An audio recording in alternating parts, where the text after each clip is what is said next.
we're still following what is happening in Iran, and now we're talking about the humanitarian crisis, which is spreading across the Middle East. The International Rescue Committee, which is a global humanitarian organization, says the conflict has hampered life-saving medical, food, and emergency services. In the past few days, more than 84,000 people, including GIRC staff, have been forced to flee their homes across Lebanon. I want to bring in Bob Kitchen. He is the Vice President for Emergencies at the International Rescue Committee. He is in Kenya, where the IRC also provides aid.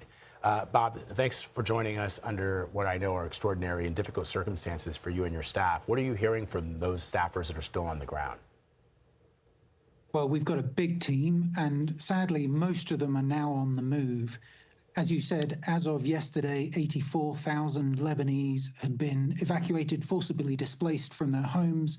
And we're hearing this afternoon that the government of Israel has issued a new evacuation order that will mean that another 300,000 people will have to leave their homes today, overnight. It's a situation that's deteriorating very rapidly.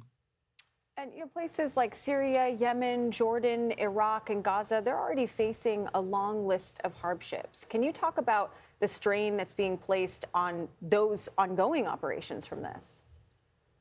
Yeah, it's huge. Staff around the region who are employed to look after others are now worried for their own safety, for their own family safety, and are still bravely turning up every day to help their community members. Situation in Gaza has become worse, if that's possible, because of this war, a temporary closure of all aid going in. And now, even though that's been lifted, only a trickle of aid is getting in. Everyone is spending their days looking up in the air to see what's coming down towards them. So to that point, then, what is the next plan of action for the IRC? Well, we'll follow the populations that are being displaced in Lebanon.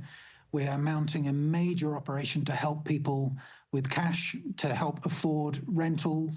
As they're moving, they're going into temporary accommodation they have to pay for. We're giving them basic household supplies that they've had to leave behind as they've run for their safety. That's what we're doing in Lebanon, and our programs continue across the Middle East as best we can, given the deteriorating security environment.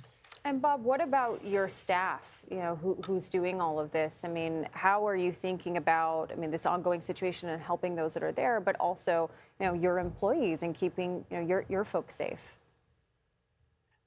Well, we explain what we know of the situation to our staff, and they share what they hear.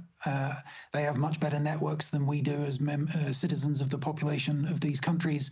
So we exchange and then we make decisions together about how we can continue programming. Example in Lebanon is that our staff are committed. They want to keep working. They want to keep serving this massive number of people who've been forced from their homes.